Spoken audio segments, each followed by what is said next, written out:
Good evening, everyone. Welcome to our Tuesday evening meeting of the Fairfield Golden Speakers Toastmasters Club. My name is Rick Starr. It's my pleasure to introduce our president. Our president, Mr. Lewis. Thank you, Mr. Sergeant at Arms. It's good to be here. Another Tuesday night at Golden Speakers Toastmasters. We meet here every Tuesday night at 7:45. Right here, aisle 13, the ice cream aisle. And I just noticed I'm a little warm from the hot weather today, and I walked by the frozen food section and just got a cold blast of air. So it's another benefit of being here at the Hy-Vee Club Room Club meetings. First order of business is, got cell phone? Turn it off. Thank you. That way none of our speakers tonight will be interrupted or disturbed. Our Toastmasters Club has a mission to provide a mutually supportive and positive learning environment in which every member has the opportunity to develop communication and leadership skills. And we'll be talking about leadership skills a little bit later tonight, which in turn fosters self-confidence and personal growth. And we have, I think, one guest tonight, yes? You're still a guest, Sergio? I'm still a guest. All right. What brings you to Toastmasters as a guest? I love English language. I like everything related with it, like grammar, syntax, and things like that. So that's why I'm here. I'm very glad to be here. Okay. We're glad to have you, and we'll ask you how you like the meeting. All right. I think that's all I want to say at this point. I'd like to bring back up our Sergeant at Arms, who's now our Toastmaster.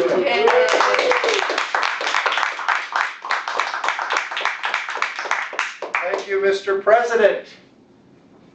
Before we begin introducing our role players, for those of you who were not here last Thursday night at the area speech competition, we had two winners.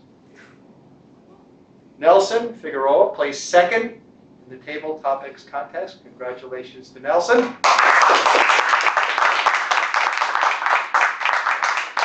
our team president, Mr. Louis Denbaum, won the inspirational speech competition.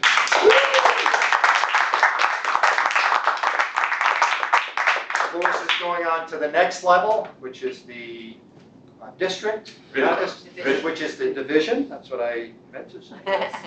And he'll talk a little bit more about that later. Now it's my pleasure to introduce our role players, and our timer is Wahid Amin. Please explain your role.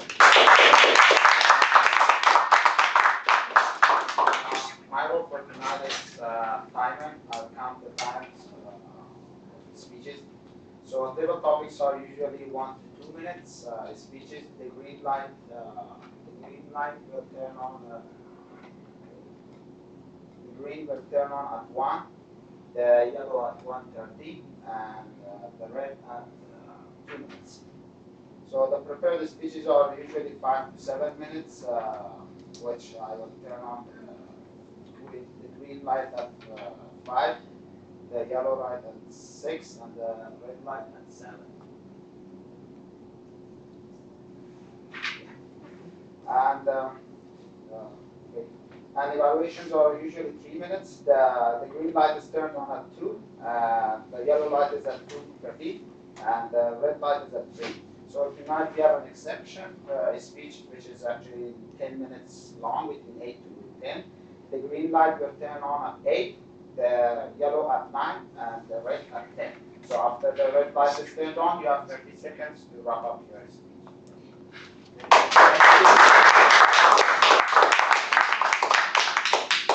Thank you, Wahid. And our last minute drafted grammarian is Emery.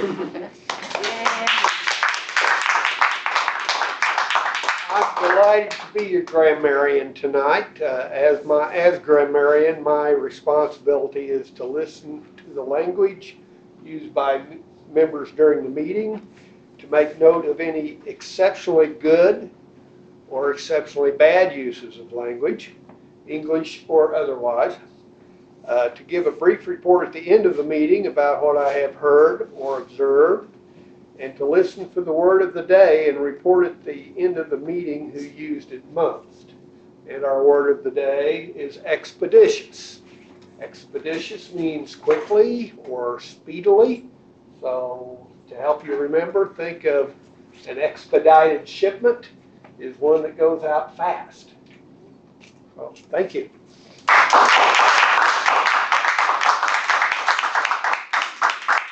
Thank you, Emery. You expeditiously adapted to your role as grammarian. That's one for you. Thank you. Our awe counter, again at draftee, Mr. Louis Denbaum. All right, Louis. Tonight I'll be listening carefully to your talks to see if you use filler words. Like, you know, and at the end of the meeting I'll give a report. Yay, Louis. Our general evaluator is Dan Craig. We'll hear from Dan later. Our joke master is DJ, who will tell us a joke. And our ballot leader is Will Burns.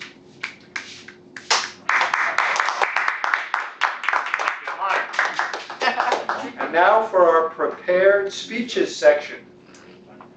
It's my pleasure to introduce the first evaluator, who will introduce Diane Denbaum's speech. Please welcome Luis Correa.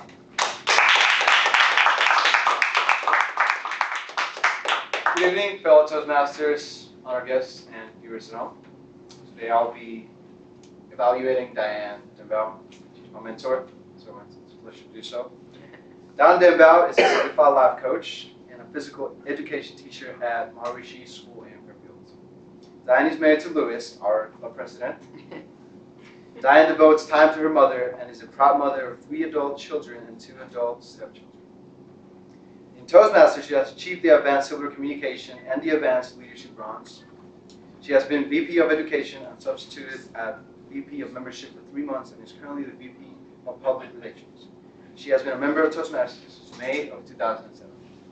Diane is helping the club in its goal to receive the Distinguished President's Club Award by completing a Competent Communicator Manual. It's her 3rd time through this manual. That's impressive. Way to go, Diane.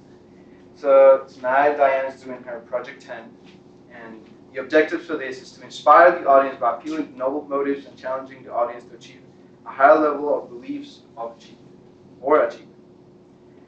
The second one is to appeal to the audience needs and emotions using stories, anecdotes, and quotes to add drama. And the third one is to avoid using notes. So I'll be for that. And so if you could help me welcome Diane Denbaum.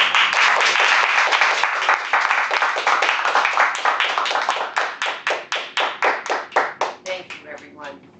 Good evening, Toastmasters, honored guests, viewers at home, and any members that are at home, because I'll be talking to you as well. I don't usually channel, but I did tonight, Mr. Ralph Smedley, the founder of Toastmasters. And here's what he wanted me to say to you. Here we are, with tremendous opportunity before us. I challenge you to get to work to bring us up to a higher level of service with others. Let us share with others the benefits we have gained for ourselves. I also noticed that tonight on the matrix, the theme is flying is learning how to throw yourself at the ground and miss by Douglas Adams.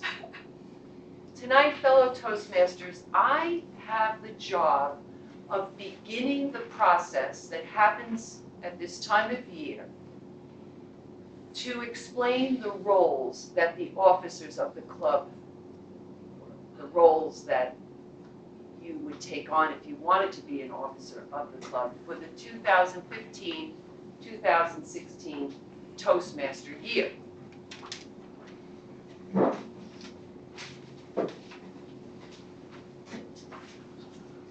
I'll introduce the roles. You will meet the officers that just had these roles, and we'll finish up at the end of June. And we're going to explain some of the duties to you. I am using notes tonight. FYI.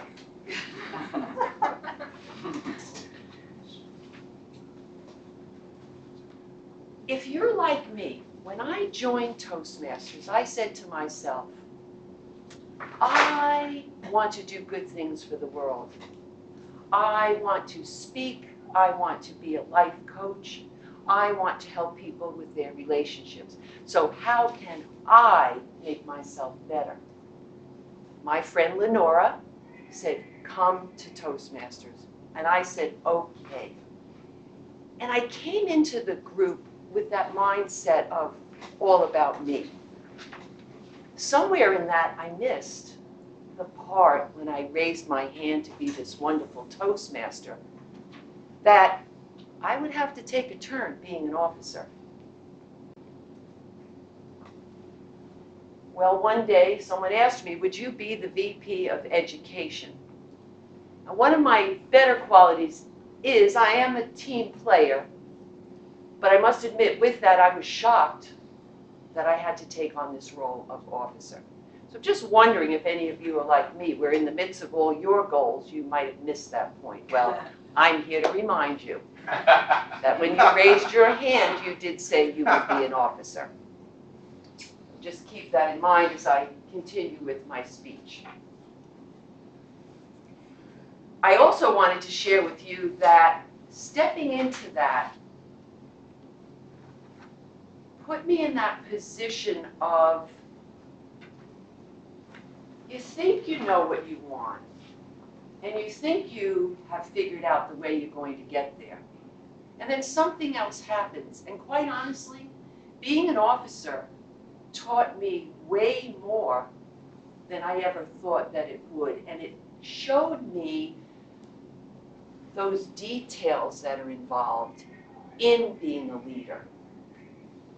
It shows up when you take off the officer role. You're going to see things that you're great at, and you're going to see things that you need to work on. And when I sit here in Toastmasters and I listen to the guests, and I listen to the new members, I listen to your speeches, I hear, I want to live my life more in my heart. I want to serve. I want to be a better communicator. I want to connect. In this small little venue we have here, Golden Speakers, you can have that happen for you by becoming an officer. So my recommendation, my suggestion, I want to inspire you, become an officer. And you might be sitting there thinking, well, what are the roles and what do they do and what is this about? Those we call your objections. So I'm going to address those right now. Here's what we usually hear. And I know I ask the same questions. I don't know what to do. We take care of that. We have manuals, free manuals for each role. You get mentoring from the previous officer. Everyone takes care of you as you enter the new role. So you'll know what to do. Now, this one will sound familiar. I don't have time. Well, yes, you do, if you really want to be a leader and you have not taken on a leadership role. This is a great baby step. When I do life coaching, a lot of times when people have these huge aspirations, we say, what baby step can you take? Well, this is a baby step if you have huge aspirations. You always get help from the previous officer. There is one monthly meeting. Depending on your group, you'll decide a time that suits all of you. There is a twice yearly officer training. Great opportunity for a road trip, doesn't involve air travel. On counter, be busy. Oh, Lord. So anyway, there's trainings, and you get emails in between to help you sort things out. So now the fun part. With great, great gratitude, I am going to introduce the people that have been your officers for the 2014-2015 period. I'm going to describe what they do, and then they're going to tell you in 1 or 2 sentences what they got out of taking on this role. Thank you, officers. The first role is the president. So let's give a big clap for Louis Stenbaum.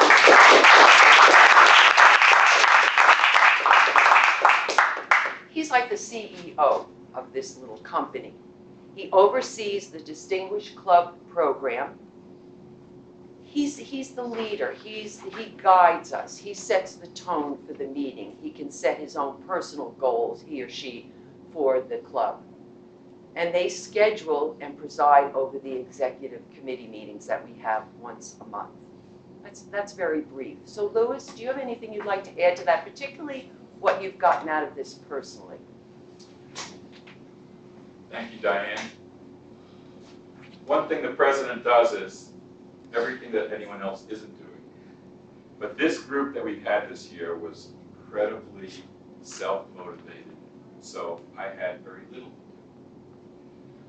What I got out of being president is stepping into a position where I get to be kind of like a father again. I get to kind of look over the club and say, what more can we do for the club? What's working, what's not working? And it's a really good feeling to just be able to. And my boss is telling me, shut up, so I'm going to sit down. As I said in 1 or 2 sentences, thank you, Mr. President. The VP of Education, Vice President, is not here, Monty. I took on that role. And they plan, as you can see what Monty does, he plans the successful club meetings by creating the matrix for us. He's the one we go to schedule our speeches. He's the one we say, can I do an extra speech? You know, he's the juggler. That's how I see it. And what I learned from that, if I can speak for Monty, is you become a good organizer. It helps you with organizing skills. VP of Membership, let's give Jean Simon credit.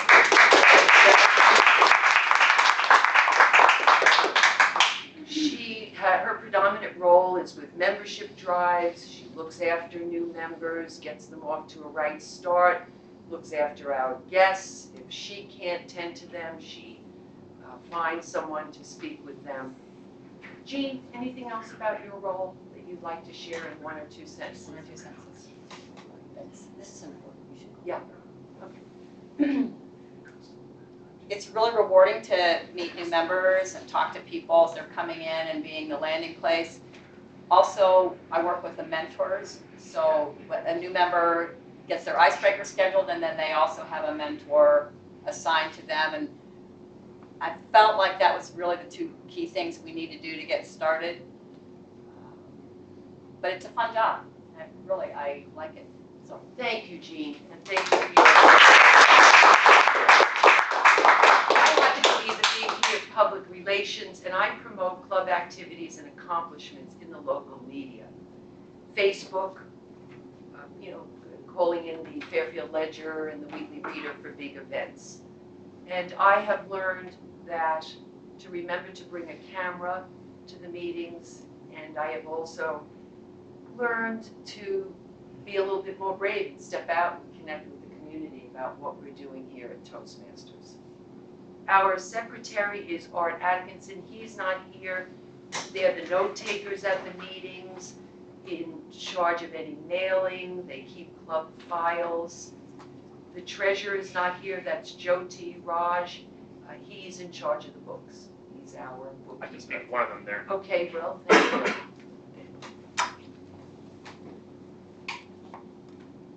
I'll speak sort of generally because I've served as an officer for about 3 years now in different roles. And for me, 1 or 2 sentences. I came into Toastmasters expecting and planning on building my confidence in front of an audience. What I didn't plan on was building that confidence behind the scenes through this program as an officer. Thank you.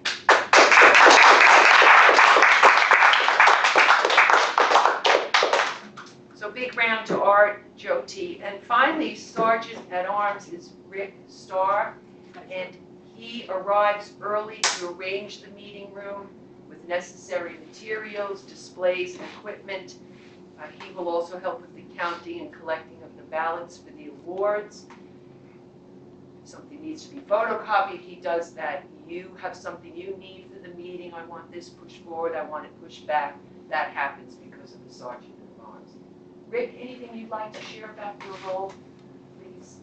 Yes, I'd like to express my appreciation of your optimism for asking any Toastmaster to say anything in just 1 or 2 sentences. So I'm also an officer at the Cambridge Toastmasters Club, and a couple of things I've noticed, what Lewis mentioned, that there's a very good spirit of cooperation among all the officers, in fact all the club members, but particularly the officers. So you're not set out on your own, you have responsibilities, but we tack, if that's the right word, all the responsibilities as a team. And I would like to reiterate what Diane said. If you want to be a leader and you feel like you're too busy, you should take on this role.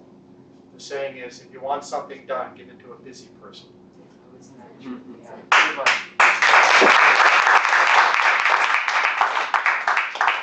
Great quote, thank you. So I hope I've stirred that pot, stirred those emotions, tapped into your hearts, tapped into this leadership. Yeah! The end. Join now. I have forms. We're going to take a little more time later in the meeting to let you pick which role you'd like. So more to come. Hang on to that enthusiasm and those emotions. Thank you, Mr. Toastmaster.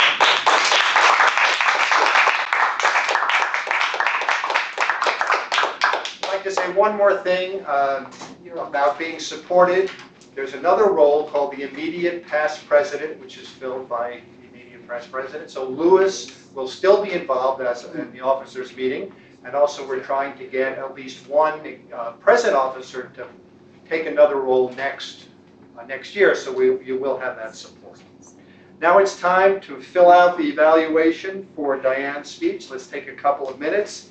Keep in mind the 3 goals of Diane's speech were to inspire the audience, to appeal to the audience using emotions and anecdotes, and to avoid the use of notes. Thank you and welcome back. The next speaker is Annalisa Fredrickson. And here to introduce Annalisa, Jean Symington Craig. Right.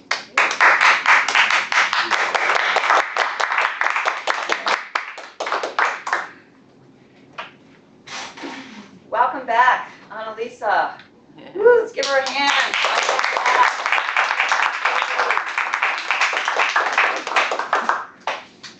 Annalisa has lived in Fairfield most of her life, but has also spent a lot of her time traveling the world.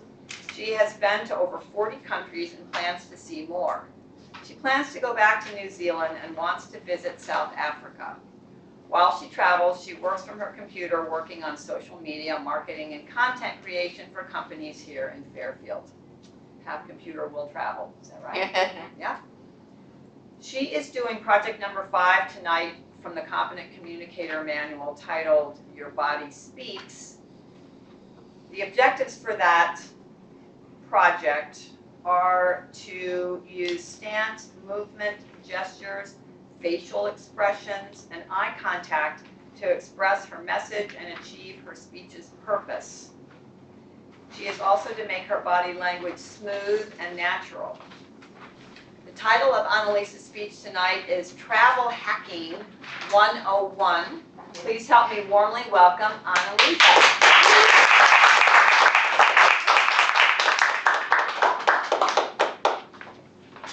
Hello, everyone.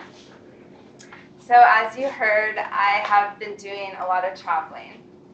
And just this winter, my husband and I went to South America. So we started in Dallas, and we flew down to Colombia for a few days, and then down to Buenos Aires. And then we made our way over to Santiago, Chile, and then all the way over to New York City. So that was about 2 or 2.5 months. I looked online on how much a ticket like that would cost in economy, and it was about $1,300 per person. So we would have spent about $2,600 for both of us. Now, my husband and I paid $150 per ticket, so that's $300 total. And here's the catch: we were in business class, so we had lots of room. We could lie down, service. It was amazing. Fellow Toastmasters, your face. Her face is open. Her mouth is open.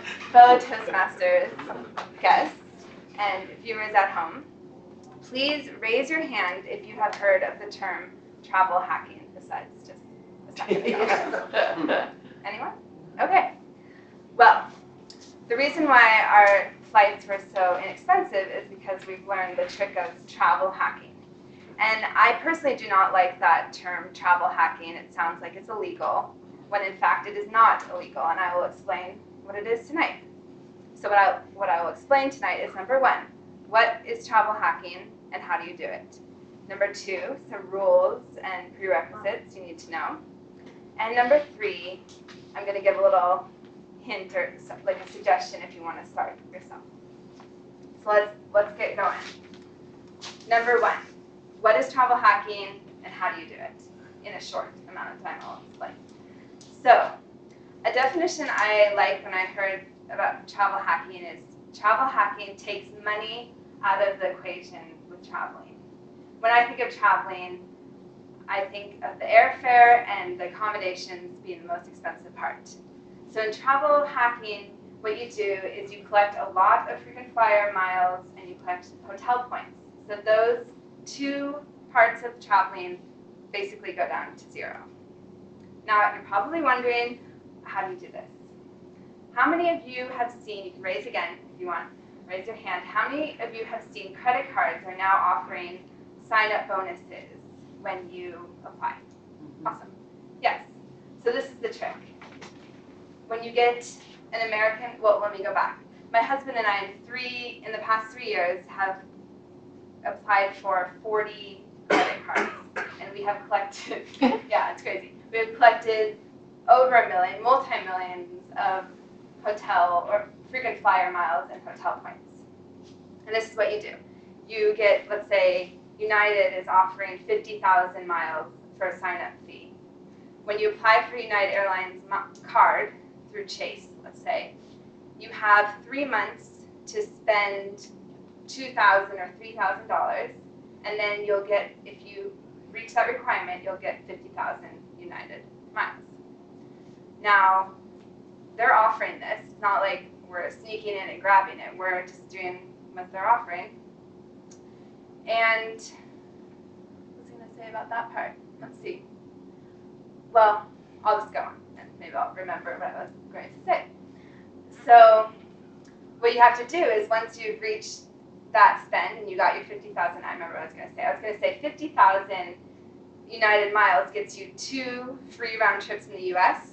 or 1 free trip to Europe. So that gives you an idea of what 50,000 miles will get you.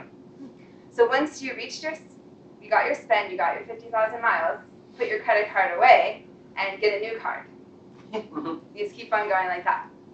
So let's move on. I'm guessing all of you are super excited to start, right? You're probably headed out the door. But let me tell you some rules and some prerequisites. Number 1, unfortunately, you have to be a U.S. citizen or a permanent resident because only U.S. credit cards are offering these amazing points. Number 2, you need to make sure your credit score is pretty good, which means it needs to be at about 720. And how you can figure that out is you can go to www.creditkarma.com. You can write that down and you can get a free credit report.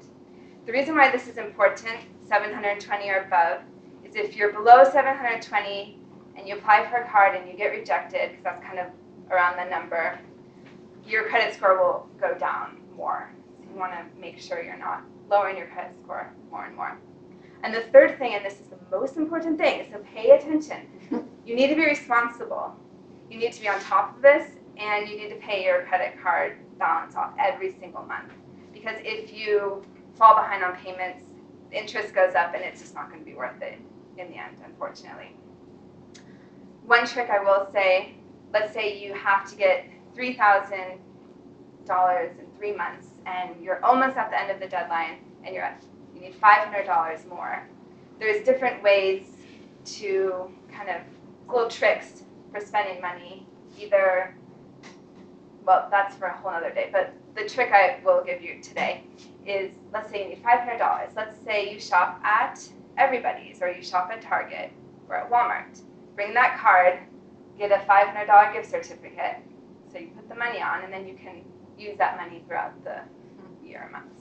All right, the last one, since all of you are very excited to start, if you can, if you have the prerequisites, which is the credit score and responsibility, or responsible, go to United.com or AmericanAirlines.com, and you'll see on the front page they're offering a credit card, just like I offered.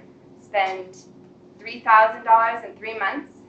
Once you do it, let's say you have a sofa you want to buy, or a trip coming up, or you're paying for someone's wedding, you're going to have expenses. So get a card, put the money on it, and you got 2 free tickets in the US, 2 round trips. It's really easy. A lot of people are doing it. And if you're interested in more information, Million Mile Secrets, www.millionmilesecrets. This is some guy with his wife who are extreme travel hackers. So they tell you all about how to do it. They tell you all the cards. They give you all the information. They're a really good resource. So what you've learned tonight is, number 1, what is travel hacking? How do you do it? Number 2, are you able to do it? Do you have the credit score? And number 3, I gave you a little idea of how you can start yourself. So happy travels.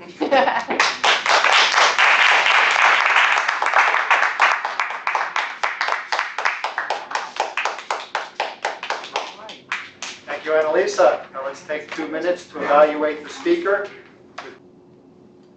Thank you. Welcome back. Mr. Timer, did both our speakers qualify? Unfortunately, Diane didn't, but Annalisa did. Okay, Annalisa was the only one who qualified, so we will not have voting. It's now time for the evaluation section of the meeting. It's my pleasure to introduce our general evaluator, Mr. Dan Craig.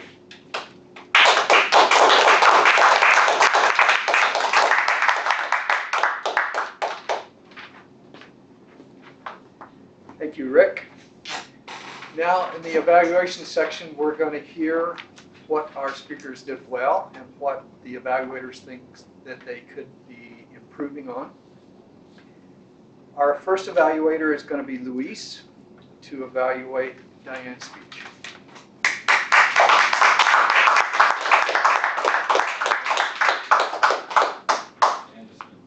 Fellow Toastmasters, honored guests, and viewers at home. I have the pleasure to evaluate Diane this evening, and her speech was called Calling All Leaders. It was a call to action speech. It was from 8 to 10 minutes. It was a very much packed speech, as we could tell. So I'm going to go over the objectives that were covered. Was the speech topic relevant to the occasion selected? Yes, absolutely. She was calling everybody to the action to step onto the leadership shoes. Everybody steps up to do this. Did the speaker understand and express the feelings and needs of the audience? Yes, I felt very much so, because she spoke about time management and how we sometimes feel like we don't have time to do things, but then, you know, when you give up these things and something to do, they'll do it.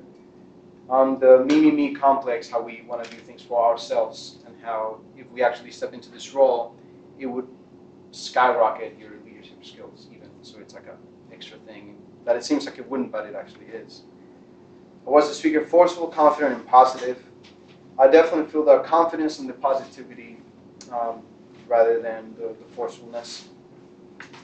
Did the speaker effectively use stories, anecdotes, and quotes to help convey his or her message? I did notice that when she used a story about lifting her hand, when she ended up being like the leader, got a laugh out of us when she told that story. And she also used a quote of the founder of Toastmasters, so that was really nice. It's the person that made all of this happen. Did the speaker words convey strong, vivid mental images? Towards the end, she mentioned stirred the pot, and so that was like a strong mental image for me. I imagine, and she also used body language for that. Did the speaker use of body language enhance his or her message? Yes. I noticed Diane always has very natural, smooth, and calm usage of her body language, so that definitely always helps. Did the speech uplift the audience and motivate them as the speaker intended? Yes, it absolutely inspired me. Did any of you guys feel inspired to become leaders now of the Masters? Yes, so I totally felt like she accomplished that very well. What could the speaker have done differently to make the speech more effective? Perhaps a little less use of notes, simply because that was just one of the objectives. Would have helped, although she managed to do so very well and just very smoothly. Maybe a bit more of the mental images, which was also a part of it. I know that this was a difficult topic to do mental images because it was just kind of like supposed to be kind of dry-ish to kind of bring in those, but that was just one up here.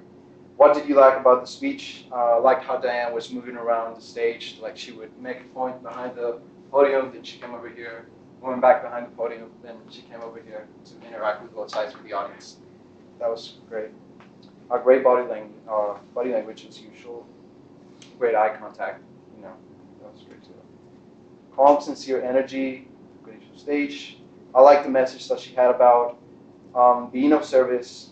Just helps to have higher levels of self-development. That was cool. Living live in the heart, so that helped to connect in the audience on an emotional level. And she used the word air travel, which had to do with the theme of the day. That is it for my evaluation today. Thank you very much.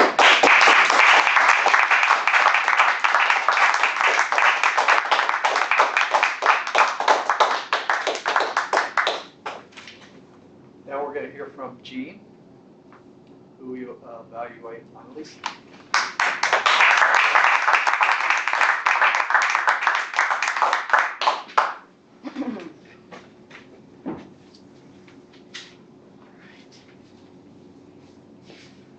Fellow Toastmasters, yes, viewers at home, and particularly Annalisa. Makes me want to go home and pack right now. Oh, really? Annalisa's task was to work with her body, start to learn how to use gestures to enhance her speech. I'm going to read through the objectives here in the manual, make some comments. Topic selection. Here's where I put satisfactory, and we talked about this a little bit before the meeting.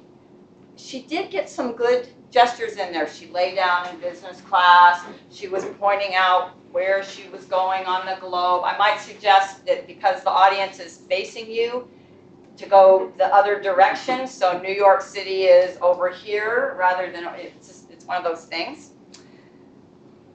But I thought the topic, we always have a number of different topics that we can apply to any given project. After you read the project, just think what one is the best for that particular project. I'm just making a general statement for everybody. Preparation, I thought she was very prepared, really organized. I would make another comment if you find that you're forgetting something, rather than making a comment about it. I think she made a comment like, well, as soon as I remember what I was going to say, if something, the audience's confidence in you starts to go down a little bit at that point, would be either to just pause, think what you're going to do, or alternatively have your notes up here. Don't have to use them, but if you need to just step over, take a quick look, come right back, and there you are. You're right back on track. manner, confident and enthusiastic. Her posture, she was poised and balanced. Gestures, I thought they were natural and they were evocative. She did use her arms, and she did, I think she went up and down a couple of times, like getting out of the safe zone right here. Body movement, purposeful, smooth. What she did, I thought she did well. Eye contact, she did establish bonds with us as she went around and was telling us, don't you wish you were me? Facial expression, she was animated, friendly, she had good gestures there. Speech purpose was very clear, and the thing that I really liked about Annalisa was her speech organization. Very logical, very clear. Her introduction, she told us exactly what she was going to talk about. What is travel hacking? How many of us even know about that? She says, I'm going to tell you what it is, how to do it. Number 1, rules and requirements. Number 2, and then 3, how to get started. And that's what she proceeded to do. So I can hang my hat really easily on that. What could the speaker have done differently to make the speech more effectively? I already mentioned one thing. Be sure to select a topic that best fits. So you bring out one of those stories when you were a kid and you were all over the place and something just to kind of have fun and move your body. But that's fine. And then try to cut down on the use of the word so as a filler word and now.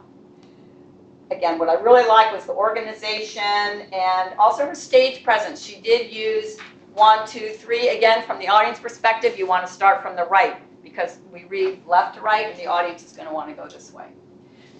Well done.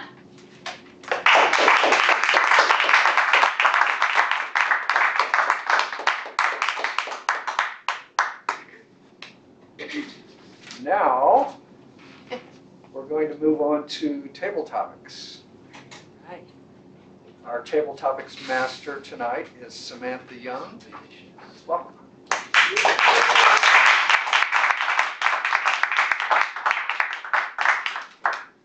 Okay, good evening, fellow Toastmasters, honored guests, viewers at home. I'll be leading the table topic section of our meeting.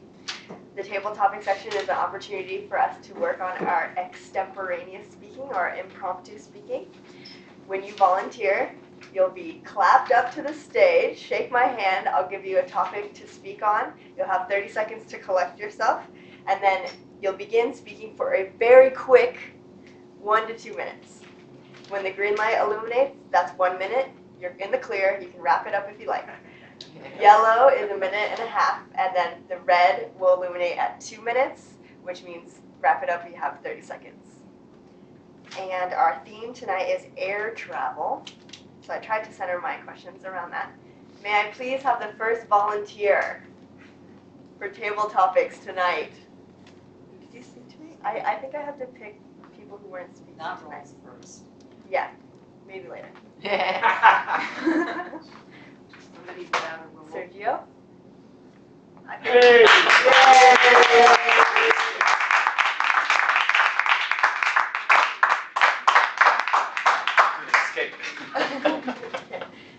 Okay. Tell us about a favorite trip of yours. Where did you go? What did you do? All right.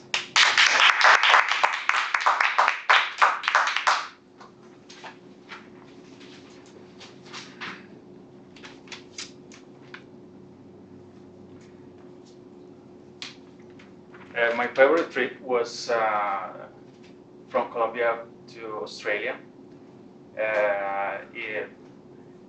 I did some transfers in many cities, like from Medellin, that's my hometown, to Panama, and then from Panama to Buenos Aires, and then from Buenos Aires to Auckland in New Zealand, and then from Auckland to Sydney, and finally from Sydney to Brisbane. That's the city that I was going to visit. And I think, yes, air travel is fun. It's fun. It's you interact with people, like especially when, for example, when I was traveling from out from the continent, because Okay, while I was traveling in Latin America, I knew all the people. I mean, not knew all the people, but I could communicate easily because everybody speak Spanish.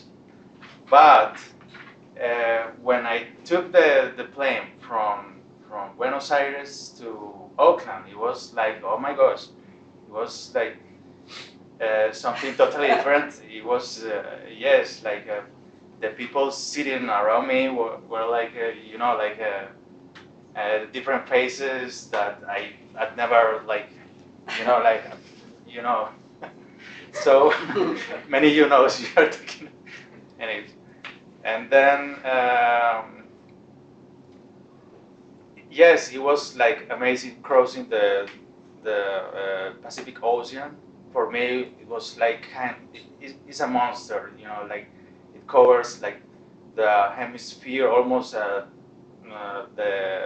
hemisphere of the Earth. So yes, it was like it was great, and yes, for the first time it was totally amazing, and I'm glad I could make it. Thank you.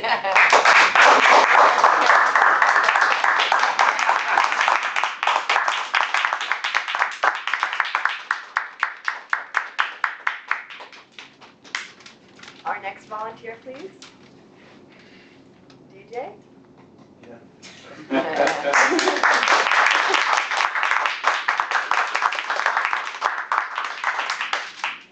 You are trying to be upgraded to first class. Give us your best attempt. The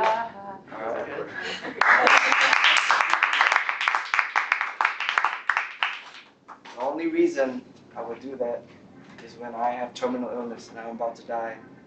And I would call onto my fellow human beings to give me this last chance to experience something that I've never ever experienced and always dreamed of doing.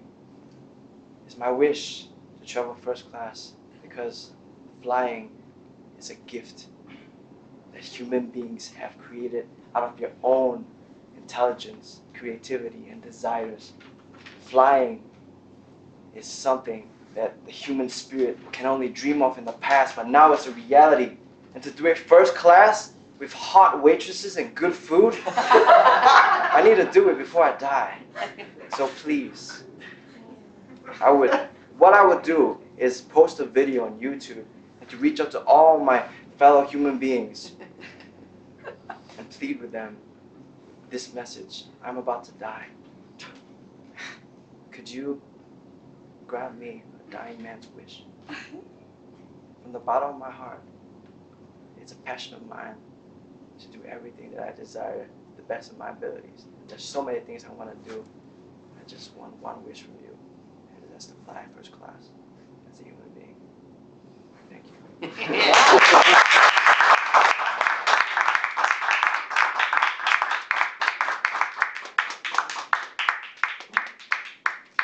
Okay, so we can start taking volunteers who have a role or have spoken tonight, because I think we covered everybody. Yeah. So, anyone, the option is open for anyone. Luis?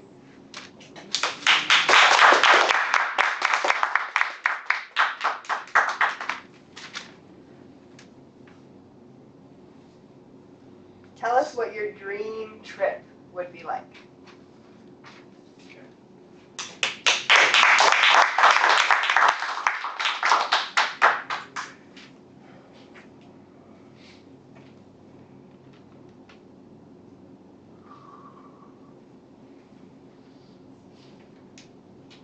Fellow Toastmasters, our guests, viewers at home. Recently, I've been speaking to my sister about traveling. We have been getting really excited about traveling the world, going places, exploring, immersing in the culture of what people seeing. For me, when I go to another country, it almost feels like I'm going to a different planet. People do things differently, they speak differently. It's a wonderful experience, and I want more of that. I'm craving that. I have a lot of hunger for that. And so I want to explore that. Recently, we stumbled upon traveling all around the U.S. through car, and it just didn't jive with me too well, because I just wouldn't prefer to be in a car for like 10, 20 hours. And just things that I don't feel like we would get the full-on experience of immersing in that. I would just get headaches most of the time, probably. So I spoke with her about walking up the Appalachian Mountains. I'm going down to Georgia, and so we could start there and just walk and just feel the earth and just kind of one with nature in that moment and have a more transformative experience in that way. We also spoke about traveling the world, and so this was perfect, Annalisa's talk, because it helped me to get some ideas of how I could go about doing that. So the different trips that I would like to do would be Latin America, maybe then Central America, then the United States, then Europe, then Asia. So that's many different trips, so it wouldn't be one trip that I would choose, but I would do many different trips, just travel the world and see all the beauties that we have. And thank you very much.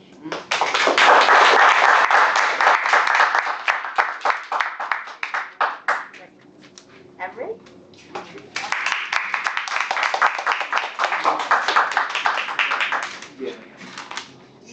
If you had a magic time travel jet at your disposal, who or where would you time travel to see?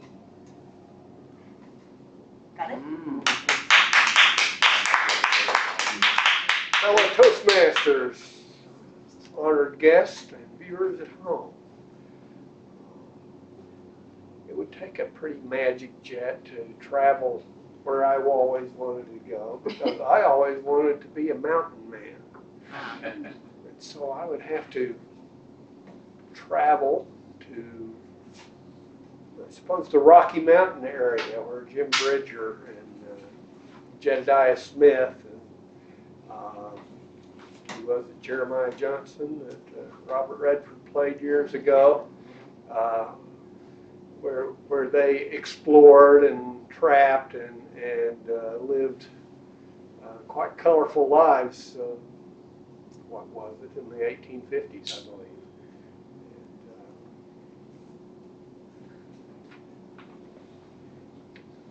I think that's where I would go, but I think we would also have trouble finding an airport. Thank you.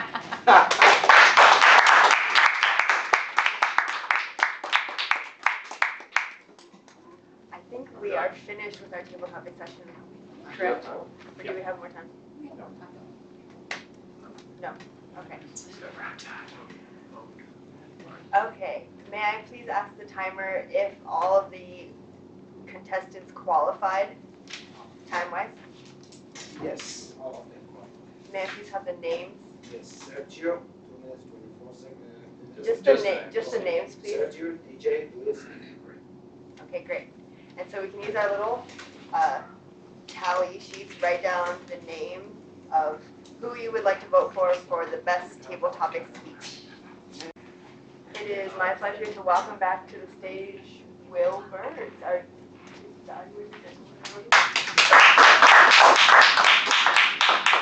Thank you, Samantha. It's my pleasure as the table topics evaluator to give the evaluation of all our table topic speakers tonight.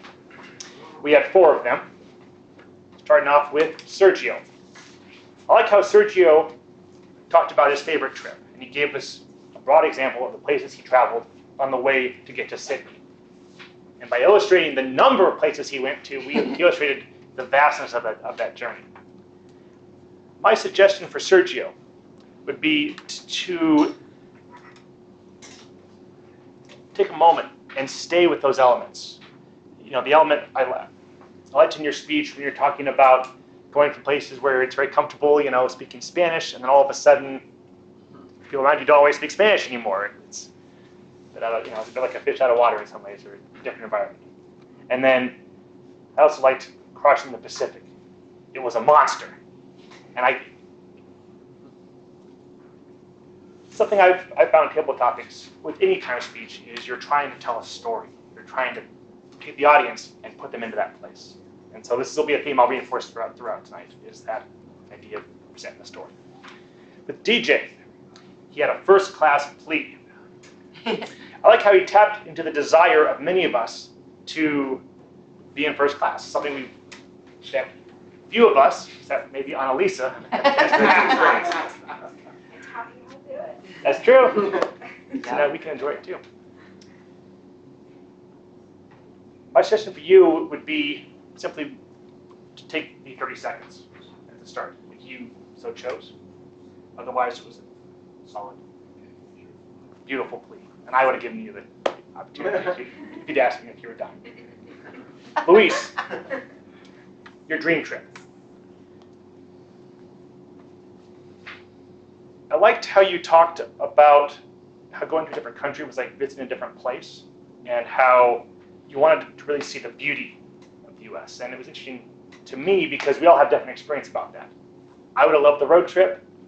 You loved the mountains, the Appalachians, and traveling that. But my suggestion for you, I would have loved to have heard more about the beauty of the Appalachians. And you know, what drives you to them? You know, is it the sun coming in as you walk down the path? Is it the exertion of just smelling everything, the foliage, the organic earth? But otherwise, they all were fabulous. And finally, Emory, the magic journey back to the 1950s. You know, it's a common theme. It's the same thing. I loved how you took a different direction with it. You know, we're thinking about traveling great distances, but now we're talking about traveling a great amount of time back. And I'd say just the same thing. I would have loved to have heard what you would have done as a mountain man in the 1950s with Jebediah. So thank you all. And Drums.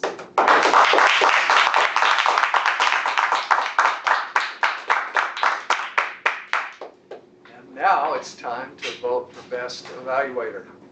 Take out your slip. Mr. Timer, did the evaluators all qualify? Which ones did? Sergio, Deb, DJ, Luis. Oh, evaluator, yes. Luis didn't qualify because he spent 3 minutes. So the qualifiers were Jean and Will? Yes, Jean and Deb. Please vote for Jean or Will. And then Okay, we are back. Now is the time in the meeting where we're going to hear our reports from the role players. Generally, everybody is giving a 1-minute report, the grammarian a 2-minute report, so remember to be expeditious. Our first role player to report will be Wahid.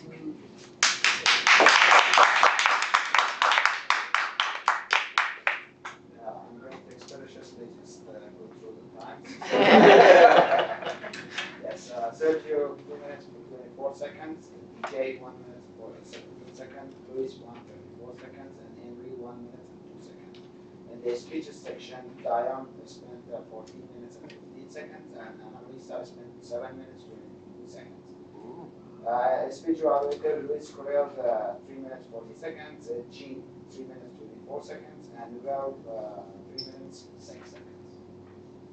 That was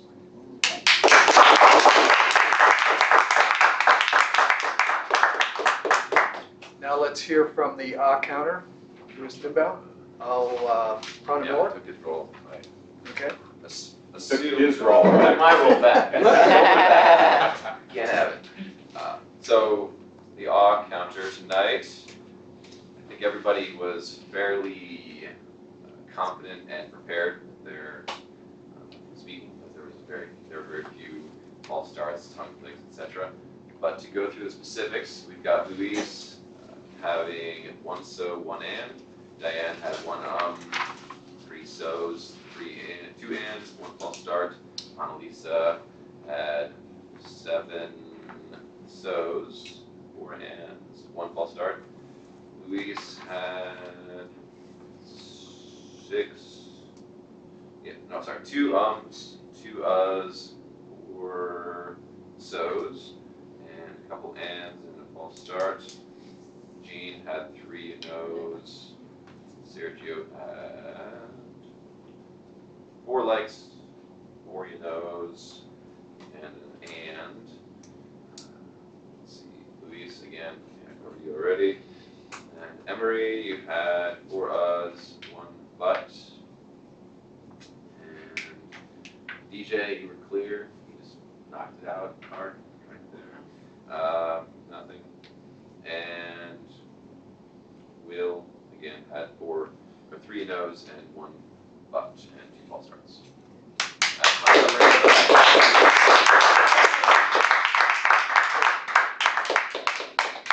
Now Emery's going to give us his grammarian's report.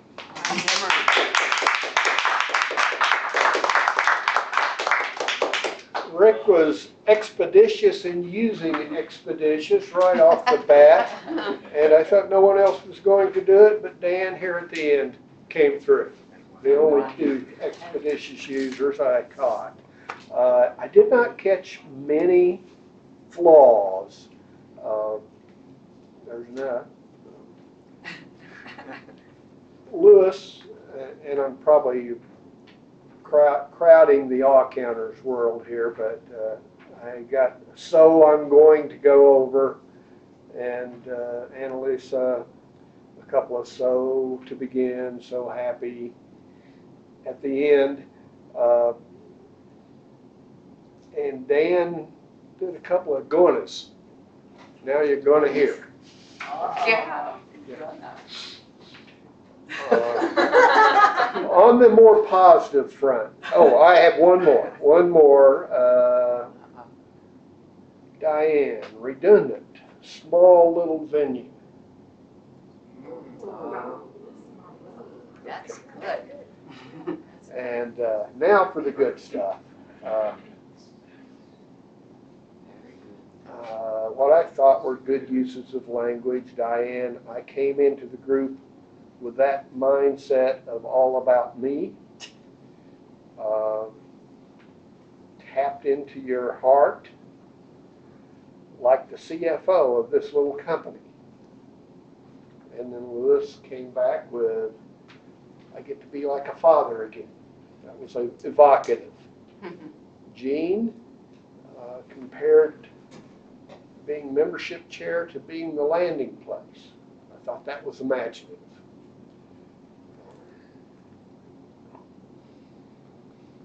Will said, what I didn't count on was building that confidence behind the scenes. That struck me as a good turn of phrase. Luis said it would skyrocket your leadership skill. Good noun turned into a verb. Gene said, don't you wish you were me, in describing Annalisa's talk, which is very, very apt. Sergio, it's a monster, his description of the Pacific Ocean. And then DJ's whole speech was eloquence on top of eloquence. I call on my fellow humans to give me this one last chance. Lying is a gift that humans have created. First class with hot waitresses. That's my report. That's immense.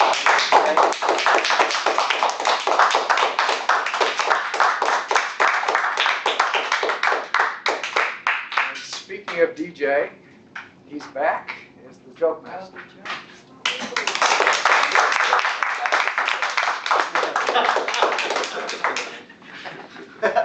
So, every morning, I wake up, get out of bed, and do 5 sit-ups. Might not sound like much, but there's only so many times I can hit the snooze button.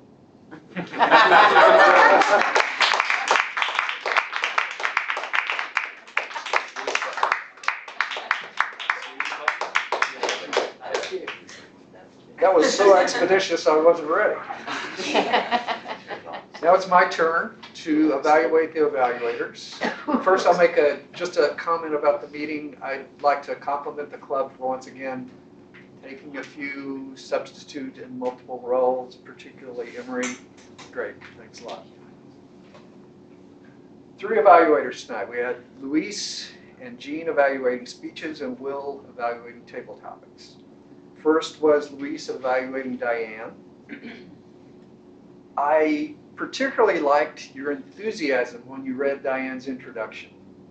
I think we could all learn from that, because often we're just kind of reading the thing and we're waiting to get to it. But I felt that he was, good vocal variety, was really transmitting enthusiasm. He also expressed that he was inspired, and I think he genuinely was. Another thing that I liked about what you did, Luis, was that you went through the points in the manual, which is always good for a strong evaluation, but you did a good job of reading the point, your response, but then connecting, looking up and connecting to the audience before you go back to your next point. That's an improvement that I've seen as you've been evaluating. My suggestion is that you give us even more connection. Mm-hmm. And the other related thing is something that I've been trying to figure out myself, that when you evaluate and you've got these notes, you sort of are anchored to this thing. And I noticed that when you did a table topic, you were very animated with your gestures. And it was quite a contrast to here where you're anchored with the thing. So I'm kind of suggesting to you that you develop a one-hand technique. You might try something like that. Finally, you just have to watch the time. We always want you to qualify. Gene, the only thing you did that wasn't perfect was when you did the introduction section, you didn't greet the audience. When you came back up to do your evaluation, you did. So we'll give you a pass on that. So many good things, though. You expressed right away how much you appreciated the talk, and when you finished up, you gave us, again, your appreciation of how you had been inspired, informed, etc. And we all agreed. You were expressing what we felt. You were particularly good at giving suggestions throughout the talk. For example, when you were telling Annalisa to do a mirror image of her pointing on the map, or the point about a different project perhaps being better for the gestures. Those were interspersed throughout, and I thought it was, as usual, a nice. I always think about Diane when I say nice. Nice evaluation. And finally, Will, you did a good job for your 4 people of coming up with an appreciation and a suggestion. So very good. The only thing I noticed for you was a tendency when you, one more good thing that you did. You were very good when you were giving your feedback at just speaking. You had it in your head, you weren't reading it off your notes, you were interacting with the person. That's a little bit related to my suggestion for you, though. When you were at the point of telling the person the suggestion or the appreciation, you tended to talk just to that person. It was pretty noticeable. So if you could spread it around, let us all enjoy it, that would be better. That is going to be it, and now our Toastmaster, Rick.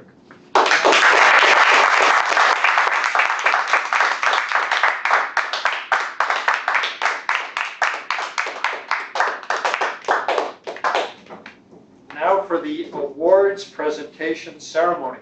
Drum roll. For best table topics, DJ.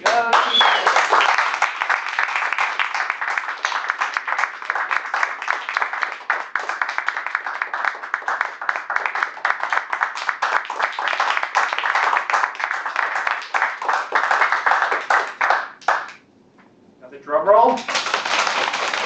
Best evaluator, Gene Sinington Craig.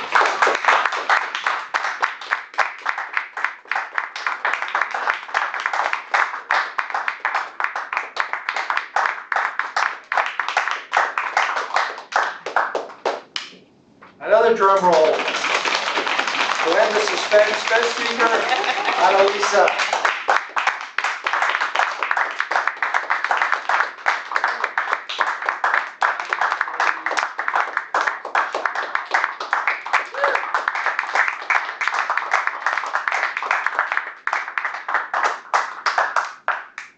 like to echo Dan's sentiments and thank everyone for participating and being flexible and making sure all the roles were filled. My pleasure to introduce our president, Mr. Louis Stenbaum.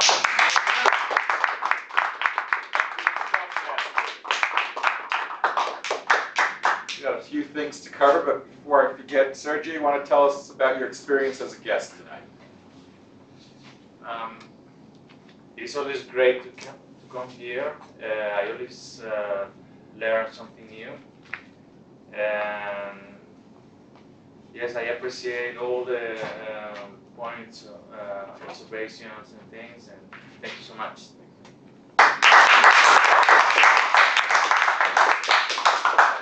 I actually didn't call on you as a guest because I'm thinking you're... Well, I have a check. All right, app, okay, so that's enough. almost in, yeah. Good enough. That speaks for what your appreciation is as a guest. This Saturday, as our Toastmaster mentioned, is the Division E competition. You're all invited to that. It's in North Liberty at the Public Library. It's from 1 o'clock to 4 o'clock.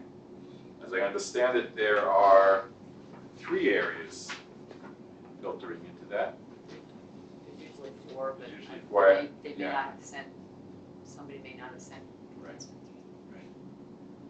And I am promising to increase some of the little tweaks in my speech, so I'm hoping to step it up a little bit. Now, the important part of tonight's meeting is to talk about what Diane was addressing, that is being an officer. And I think those of you who are in the club know that I got coerced into being president. I'm walking in the night we're voting, and I'm outside. Jean says, "Well, are you going to do it?" I said, "What are you talking? I got to think about it." She goes, "We're voting tonight. We're voting tonight." But I do have to say that I'm really happy that Jean forced me to do it. Because it has really been an enjoyable process. I told you so. You told me so, okay. So I have to sympathize with Dan a little bit more here now. Lucky man. Because I had no idea. And the years that I was in Toastmasters before that, you know, I avoided any responsibility in any officer role like the plague. And then, you know, Jean laid it on me. She said, "You know, you promised in your oath that, you know, you're going to have to do officer every once in a while." But it really turned out to be an incredibly enjoyable position. And we mentioned last week, I think it was one of our guests said that there's a lot of camaraderie here in Toastmasters, and she really could see that and appreciate it. There's another level of camaraderie for the officers. So we have our board meeting for an hour once a month, first Tuesday of the month before the meeting. And there's camaraderie there. And we feel a responsibility for making this club, keeping it as good as it is and making it even better. But it's not like a heavy responsibility. You know, it's a joyful responsibility. And I would encourage everybody to step into that, stretch a little bit. I mean, if I listed all the things that I had going on in my life, I would have said, there's no way. But I've managed to kind of squeeze in my responsibilities here and there. A little phone call here, an email, and then coming earlier and staying a little bit later at the meetings just to make sure everything gets put back. If there's something that's going on, you know, talk to one of the officers about what's going on with them, their role. It's not that hard. And each role has its positives and negatives, if you want to call it a negative. So it doesn't really matter which one you choose, just pick something that you gravitate towards. And as Diane mentioned, you won't be doing this alone.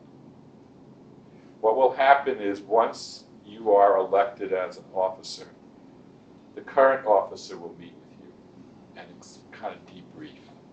And then you'll come to the next board meeting our last board meeting will be kind of your way of watching what we do. And then July, you'll meet as the new board. So who has questions and concerns?